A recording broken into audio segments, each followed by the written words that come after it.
देखिए, मैं जिस तबके को रिप्रेजेंट करता हूँ वो सोया हुआ है, इसलिए मुझे जगना पड़ रहा है।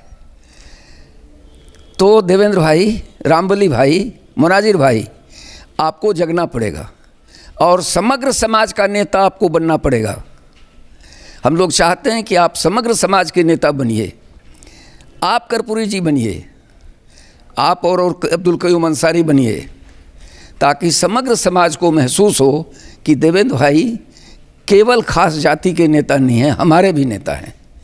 पनोरमा ग्रुप, जो सोचता है वो करता है। आपके अपने सपनों का आशियाना। नमस्कार, सिटी पोस्ट में आपका स्वागत है। मैं हूं श्रीकांत प्रत्युष। आजकल सबसे ज़्यादा एक्शन में प्रशांत किशोर हैं, सबसे ज़्यादा चर्चा में जनसुराज है।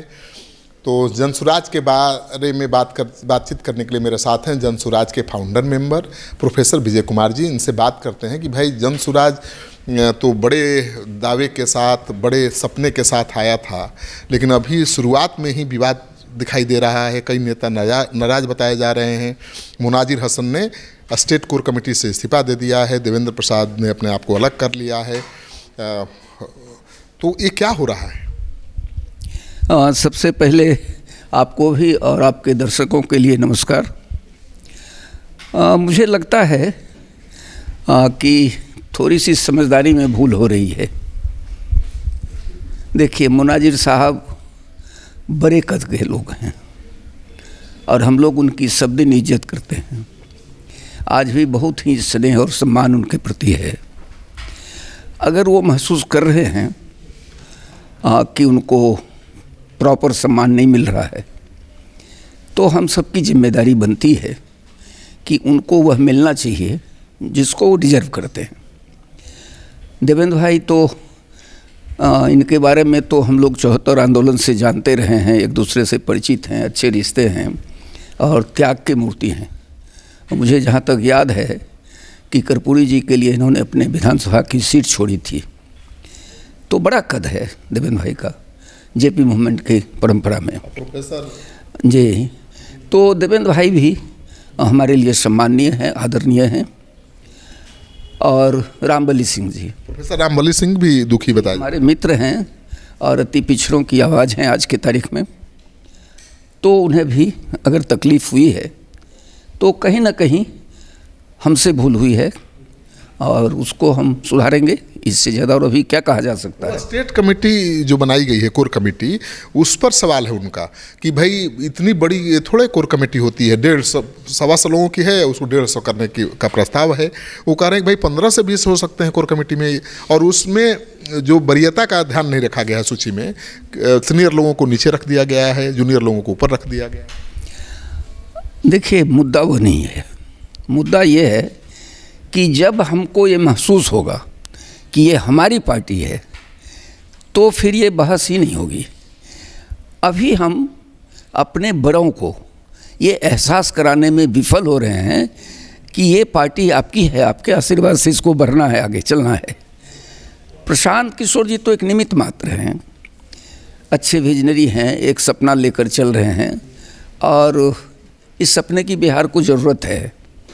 तो उस हिसाब से प्रशांत किशोर जी की कमी हर हमेशा निकाली जाए, ये मुझे समय के अनुसार उचित नहीं लगता है।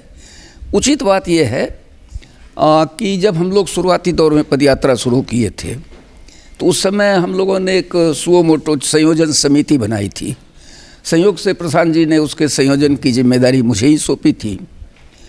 फिर कालक्रम में जब संख्या बढ़ती गई तो हम लोगों ने विचार किया कि संयोजन समिति को राज्य परिषद में बदल दिया जाए और इसमें 500 के लगभग लोग रहें और ये नाम प्रशांत जी चुन दें।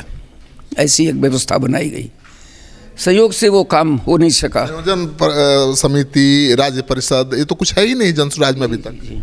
उस समय की बात है, तो वो हो नहीं पाया।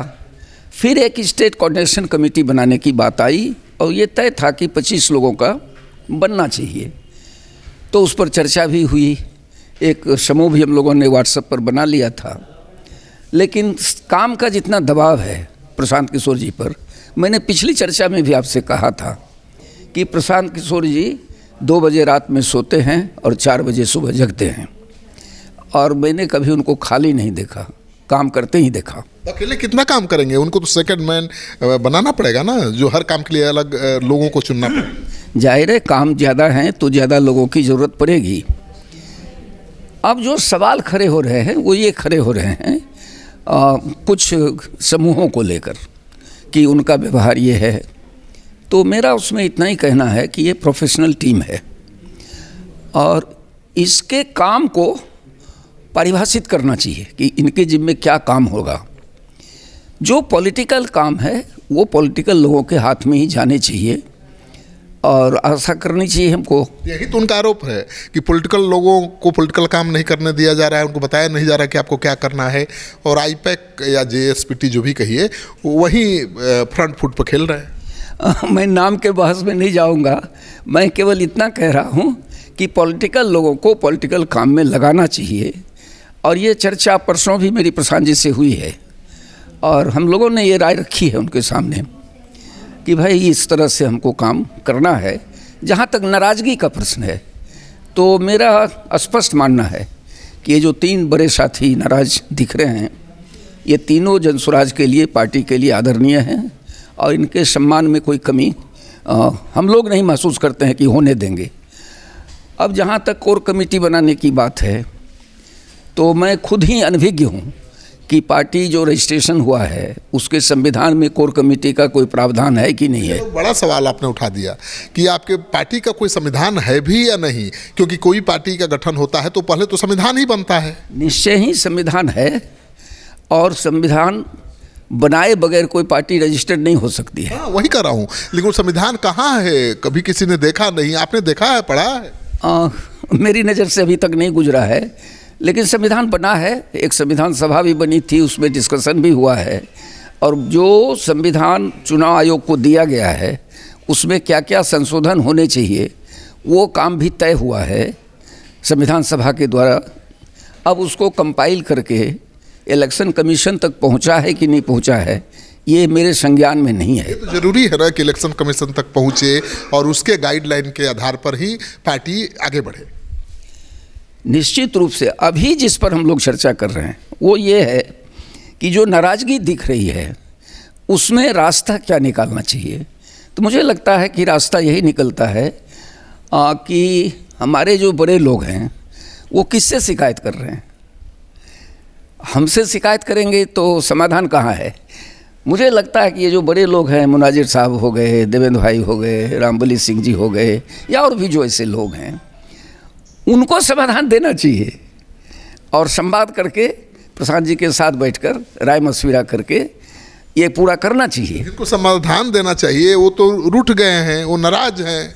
अच्छा, हम लोग जब उनको अपना बड़ा मानते हैं तो रूठेंगे तो हमारे ऊपर ही रूठेंगे और खुश भी होंगे तो हमारे ऊपर होंगे। तो ऐसा नहीं वो केवल रूठते हैं, वो खुश भी होते हैं।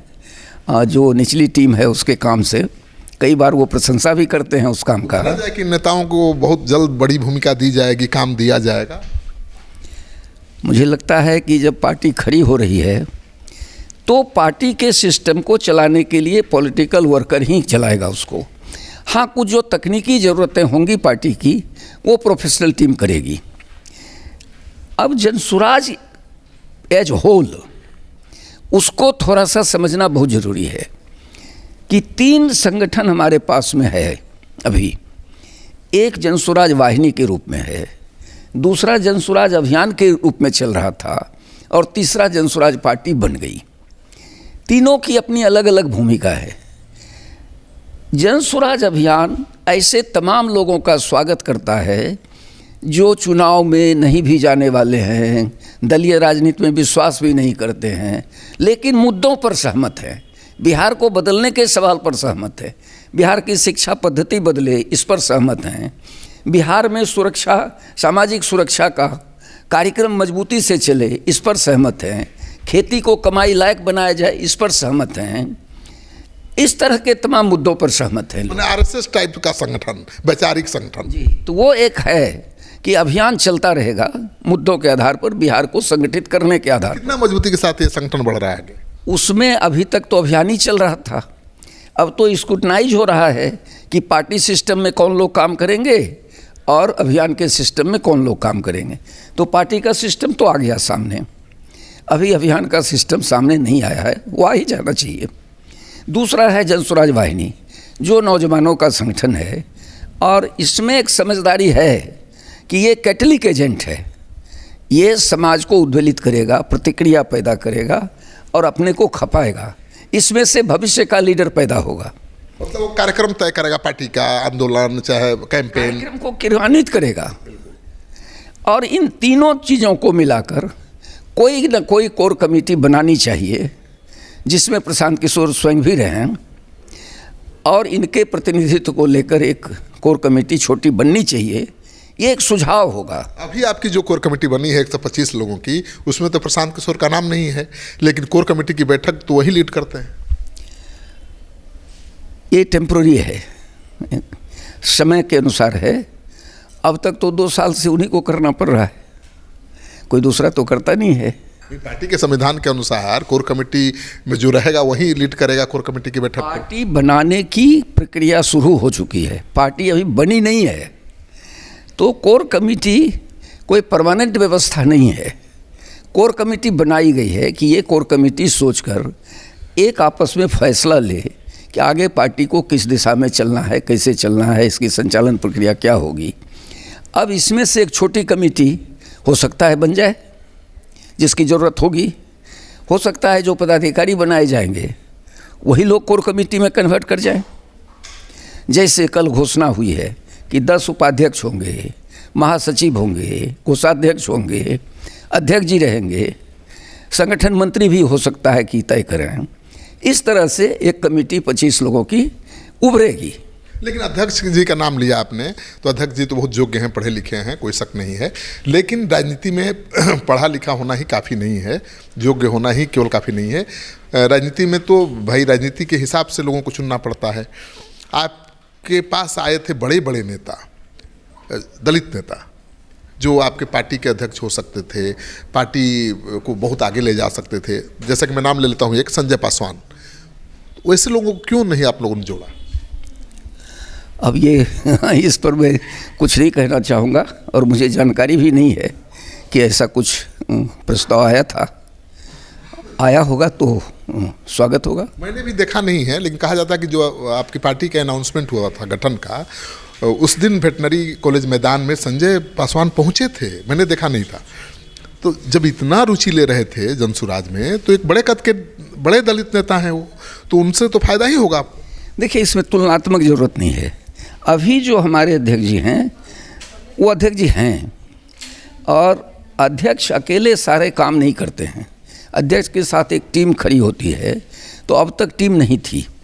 अभी 125 लोगों की टीम बनी है। उस टीम में संजय पासवान जैसे लोग होते तो और मजबूती मिलती। इसको 151 करना है। 151 की एक टीम बनी जो अध्यक्ष जी के साथ जुड़ेगी। अब एक व्यवस्था इसमें से निकल जा सकता है 20-25 लोगों का, और वो जो व्यवस्था निकलेगी निश्चय ही हमारे बुजुर्ग साथियों को भी, जो सीनियर साथी हैं, चाहे देवेंद्र बाबू हों, मुनाजिर साहब हों या रामबली भाई हों, इन लोगों को भी प्रशांत जी से और अध्यक्ष जी से शिकायत नहीं है। शिकायत जहाँ है तो उसको दूर किया जाएगा। प्रोफेशनल टीम से शिकायत, हाँ, जो भी शिकायत है तो उसको दूर किया जाएगा, और हम आशा करते हैं कि प्रशांत जी इस पर गौर करेंगे। प्रशांत किशोर इतना बड़ा अभियान लेकर चल रहे हैं, मतलब बिहार को बदलने का, बिहार में व्यवस्था परिवर्तन की लड़ाई लड़ रहे हैं, एक अलग राजनीति का ट्रेंड सेट करना चाहते हैं। और वैसे में 3 बड़े नेता, एक अति पिछड़ा समाज से आता है, एक दलित समाज से आता है, और एक अल्पसंख्यक समाज से आता है। तो ये चिंता का विषय नहीं है? देखिए, न्याय के साथ विकास और उसमें सामाजिक समूहों के साथ न्याय, ये जनसुराज का उद्घोष है, जनसुराज की समझ है। हम उस कमिटमेंट से पीछे नहीं हट रहे हैं, और निश्चय ही ये तीनों बड़े नेता उस समूह से आते हैं, और उस समूह से आने के कारण भी इनके प्रति सम्मान हम लोगों के मन में है। वो इसलिए है कि ये 3 नेता ऐसे निकल कर आए जो एक बड़ा सपना देख रहे हैं, एक ऐसे बिहार की कल्पना कर रहे हैं जिसमें जाति और संप्रदाय को लेकर वोट नहीं होगा, जिसमें धन और वैभव के बल पर वोट की राजनीति नहीं होगी, ये सारे सपने हैं जनसुराज के, जिसको इन्होंने स्वीकृति दी है। तो इनसे हम इतना ही कह सकते हैं कि थोड़ा सा दिल बड़ा कीजिए, क्योंकि हमको कर्पूरी ठाकुर चाहिए, हमको अंबेडकर चाहिए, और अब वो लोग हैं नहीं। तो आज जो लोग उपलब्ध हैं, इन्हीं में से किन्हीं को ये संकल्प व्यक्त करना पड़ेगा कि क्या वो कर्पूरी जी की भूमिका निर्वाह करेंगे, क्या वो अब्दुल कयूम अंसारी की भूमिका निर्वाह करेंगे, क्या वो कुछ बड़े और भूमिका में आएंगे, क्या कोई अंबेडकर जनसुराज की प्रक्रिया से निकलेगा। ये इसलिए करना पड़ेगा कि समग्र जातियों का अगर भागीदारी नहीं हो पाया तो हमारा संकल्प ही अधूरा रह जाएगा। हमने जो कल्पना की है ऐसे बिहार की, जिसमें जाति, संप्रदाय और लिंग के आधार पर भेदभाव नहीं हो, स्त्रियां भी बराबरी महसूस करें, दलित भी बराबरी महसूस करें, अति पिछड़े भी स्वाभिमानी बने रहें, अल्पसंख्यक समुदाय भी अपना खुशी व्यक्त करता रहे। सुनने में ये बातें आपकी बहुत अच्छी लग रही हैं, सिद्धांत की बातें, लेकिन इसको अमली जामा पहनाना कितना कठिन काम है विजय बाबू? देखिए, मैंने शुरू में कहा कि बिहार को बदलने का जो संकल्प है वो बहुत ही कठिन काम है, जिसको प्रशांत किशोर ने अपने हाथ में लिया है। लेकिन जितना यह कठिन है उतना ही जरूरी काम है, तो किसी न किसी को तो करना ही पड़ेगा प्रयास।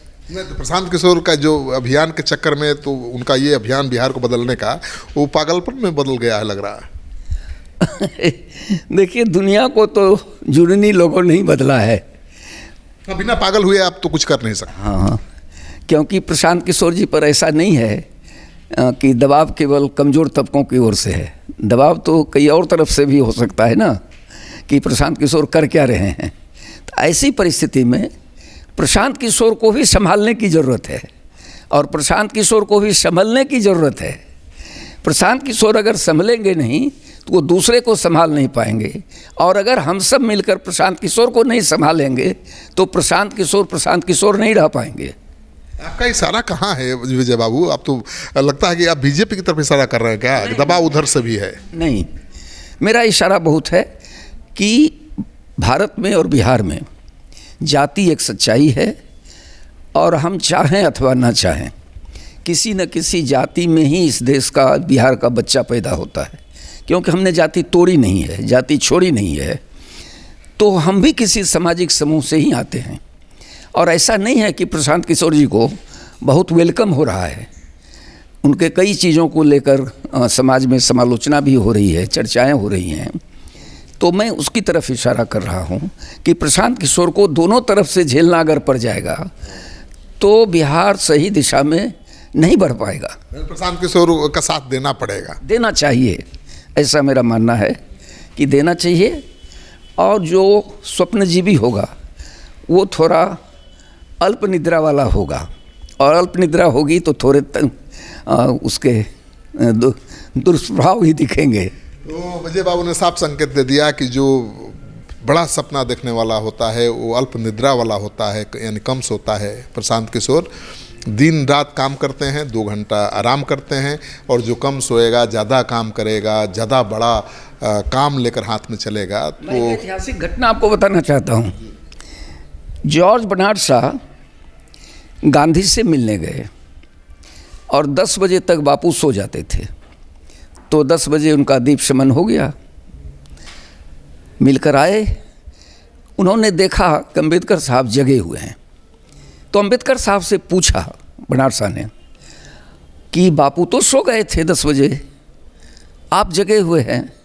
तो अम्बेडकर साहब ने कहा कि देखिए, मैं जिस तबके को रिप्रेजेंट करता हूँ वो सोया हुआ है, इसलिए मुझे जगना पड़ रहा है।